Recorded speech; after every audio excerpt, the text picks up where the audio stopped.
Okay, gagayahin na natin 'tong ginagawa niya kung paano mag-contour ng ilong. Tatlong tuldok ang ginawa niya.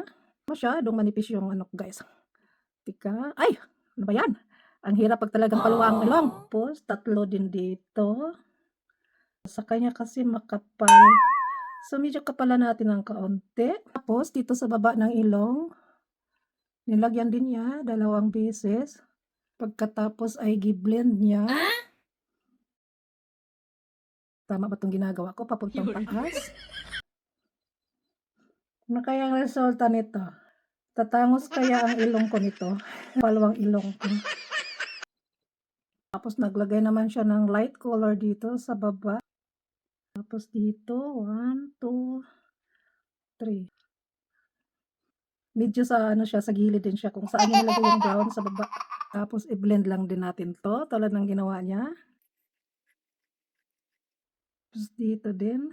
Ay, parang lumaki yung ilong ko. Imbes na patatangosin ko guys, parang lumaki yung ilong ko. Tama ba 'tong pinagagawa ko? Yung ilong ko lang talaga ang problema dito. My God. Ang hirap talaga pagpaluwa ang ilong. Tumangos ba ang ilong ko? Nilagyan niya dito ng pampakintab. Ang tangos kasi ng ilong niya, yung ginayahan ko. Eh, ako pango ang ilong, kaya ayan,